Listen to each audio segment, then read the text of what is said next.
Happy New Year, everyone! And what a year it was. In fact, there was so much going on, you probably forgot a lot of it. And while I don't have the time or the energy to recap everything, here are my picks for the top 10 stories you missed in 2024. Number 10, hottest year on record. That's right, it turns out global warming only gets worse when you aren't doing anything to stop it.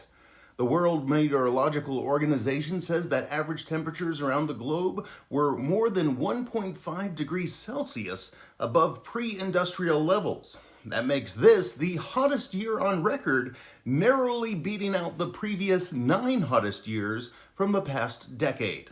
Will next year be even hotter? Well, let's just say that Iceland is looking like an ideal summer vacation spot. Number 9, Paris Olympics. Medal winners at the Paris Olympics will remember the games for the rest of their lives. But the rest of us will only remember the memes.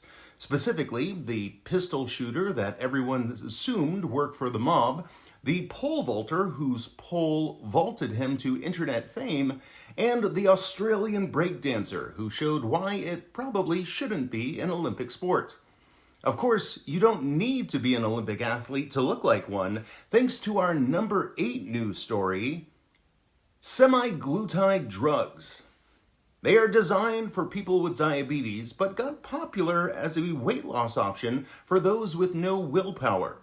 Makers of Ozempic, Mounjaro, and other such drugs made tens of billions of dollars in 2024 and will probably make even more in 2025, much to the dismay of the rest of the weight loss industry. Much like Viagra, it's something I personally don't need, but that my wife says I could probably benefit from. Number 7, AI revolution.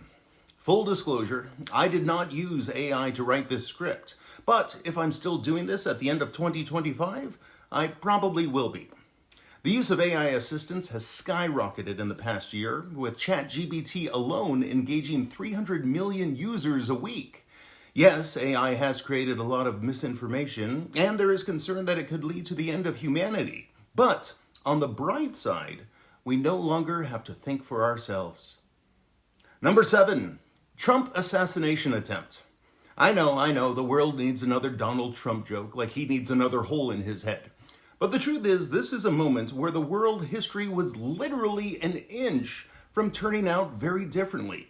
The photo of a bleeding Donald Trump holding up his defiant fist launched him to a second presidential term, and it wouldn't surprise me if after taking the office, he tries to award himself a Purple Heart. But getting shot was far from the worst thing that happened to Donald Trump this year. Number 6, Trump legal troubles.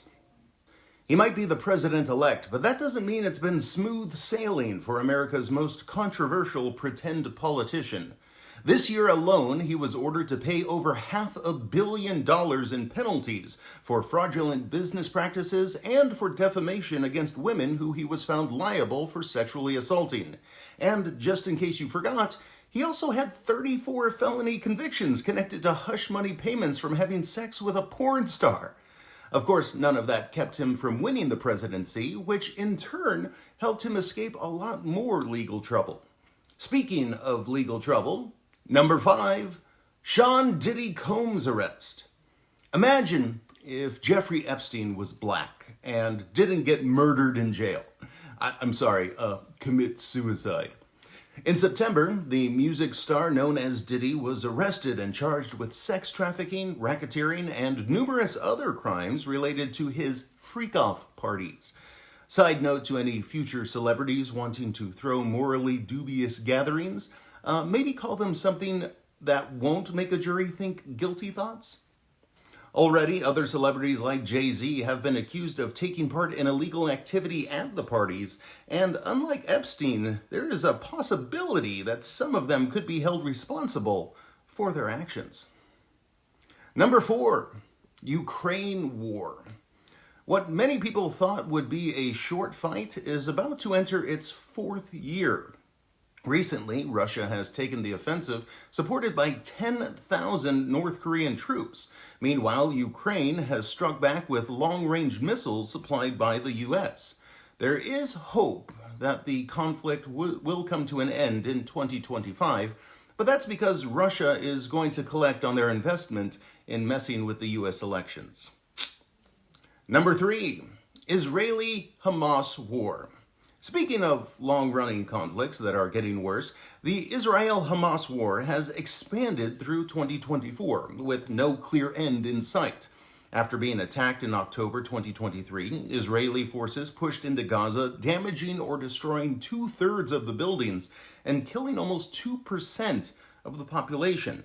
As a result, the International Criminal Court has issued arrest warrants for Israeli and Hamas leaders. In October, the war expanded into Lebanon, as well as attacks at U.S. military bases in the region. The war has been called by different names, depending on who is talking about it. So, for example, some call it the War of Iron Swords or the Gaza Genocide.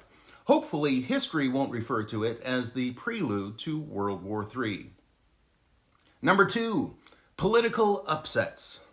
Almost no matter where you were living in 2024, it was a bad year for your elected officials.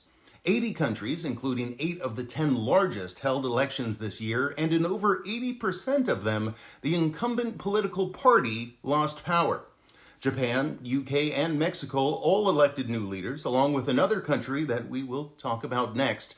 The only place where leaders didn't lose elections are in the countries where the votes don't really matter, such as Russia. In nearly all countries, economic problems from COVID led to the political upheaval, whether that was the fault of the previous leaders or not. But nowhere was this a bigger impact than in the number 1 news story of the year, you guessed it, the US presidential election. Don't you just hate it when a bad movie gets a sequel? Never before has the entire world followed a US election so closely, and never before have they been so surprised and disappointed with the results. Yet no matter how you feel about those results, you have to admit it was a wild ride. From the dismal Biden debate that led to his ultimate withdrawal to the Trump convictions and assassination attempt, it was peak political drama. And America has nowhere left to go but down. Trump hasn't even taken the office yet, and he's already announced a desire for the U.S. to take over Canada and Greenland and the Panama Canal. Will he be successful? Well, I'll answer that in an upcoming video on my predictions for the second Trump term, assuming, of course, that I'm allowed to publish it. So I guess, Happy New Year, everyone?